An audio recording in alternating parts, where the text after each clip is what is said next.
हिमाचल प्रदेश में कांग्रेस सरकार की मुश्किलें एक बार फिर से बढ़ गई हैं। 3 निर्दलीय विधायकों ने इस्तीफा दे दिया है। उनके बीजेपी में शामिल होने की खबरें आ रही हैं।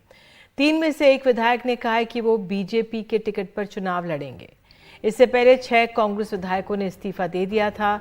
निर्दलीय विधायकों ने आज कहा है कि सुखविंदर सिंह सुक्खू उनको और उनके परिवार को निशाना बना रहे हैं, फर्जी केस दर्ज करवा रहे हैं।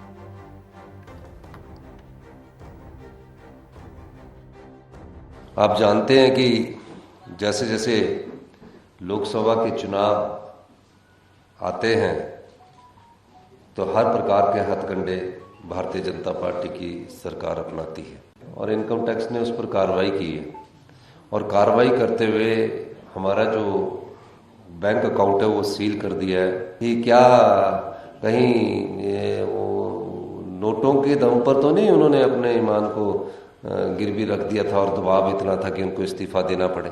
और आप ही हेलीकॉप्टर में रहे हैं और आप ही सीआरपीएफ के सिक्योरिटी में आ रहे हैं और जा भी हेलीकॉप्टर में रहे हैं, तो आप बताइए इतना सारा धन का प्रयोग क्या लोकतंत्र के लिए अच्छा है? और आइए सीधे चलते अपने सहयोगी मोहम्मद गजाली के पास। गजाली, तो हिमाचल प्रदेश की सरकार पर संकट कितना बड़ा है? जी देखिए, इमीडिएटली तो अभी कोई संकट है नहीं, क्योंकि कुछ ही दिनों पहले या कुछ ही हफ्तों पहले जो वॉइस वोट के जरिए इन्होंने फाइनेंस बिल पास किया था, तो उसमें मेजॉरिटी भी साबित हो जाती है। सरकार अगर फाइनेंस अपना या बजट पेश कर लेती है बहुमत के साथ, तो यही समझा जाता है कि सरकार के पास बहुमत है, अगर फाइनेंस बिल पास हो जाता है तो। अब इस डेवलपमेंट का 28 या 29 फरवरी से जो है राज्यसभा के पोल्स या चुनाव के वक्त से जो क्रॉस वोटिंग का पूरा प्रकरण शुरू हुआ, कि जिसमें 6 विधायक जो हैं वो क्रॉस वोटिंग करते हैं, फिर उनको स्पीकर साहब जो हैं विधानसभा के वो डिस्क्वालीफाई कर देते हैं। अब 3 और आज़ाद जो विधायक हैं जो कांग्रेस की सपोर्ट करते थे, इन्होंने भी क्रॉस वोटिंग की थी, अब ये भी इन्होंने भी इस्तीफा दे दिया है। अब खबर ये आ रही है कि ये भाजपा ज्वाइन करेंगे, लेकिन इन्होंने ऐसा किया क्यों? क्योंकि एक चीज तो इनको भी समझ आ रही थी कि भाजपा जरूर ये कोशिश कर रही है कि सुक्खू सरकार को डीस्टेबलाइज किया जाए या उनके विधायक अपनी तरफ जोड़ लिया जाए या तोड़ के अपनी पार्टी में ज्वाइन करवा लिया जाए।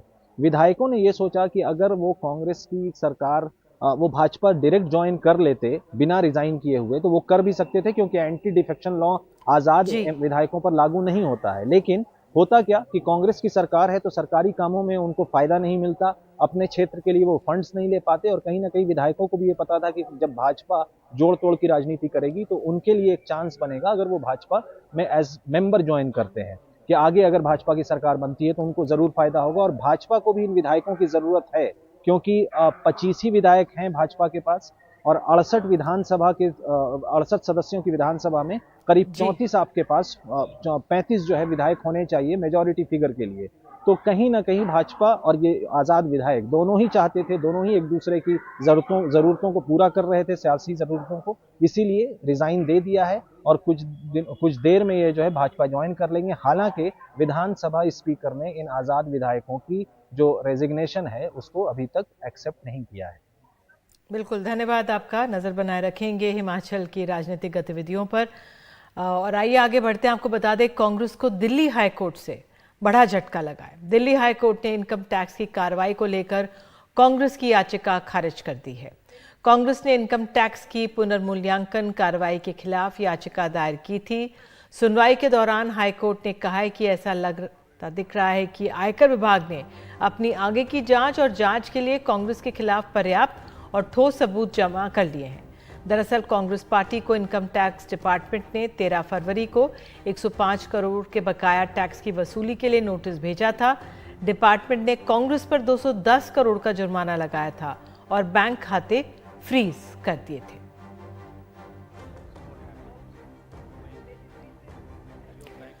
प्रधानमंत्री नरेंद्र मोदी भूटान के 2 दिन के दौरे पर हैं। आज भूटान के राजा जिग्मे वांगचुक ने प्रधानमंत्री को भूटान के सर्वोच्च सम्मान order of the Druk Gyalpo से सम्मानित किया। इस दौरान प्रधानमंत्री ने कहा है कि मैं आपको भरोसा दिलाता हूं कि आने वाले 5 वर्षों में हम दोनों देशों के पारस्परिक सहयोग को नई ऊंचाई देंगे।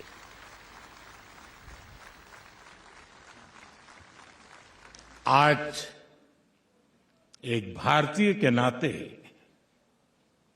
मेरे जीवन का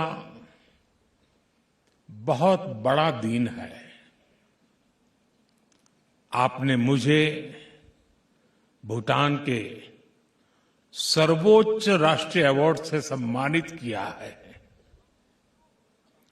हर अवार्ड अपने आप में विशेष होता ही है, लेकिन जब किसी अन्य देश से अवार्ड मिलता है तो ये भरोसा मजबूत होता है कि हम दोनों देश सही दिशा में आगे बढ़ रहे हैं। यह सम्मान मेरी व्यक्तिगत उपलब्धि नहीं है, ये भारत और 140 करोड़ भारतीयों का सम्मान है।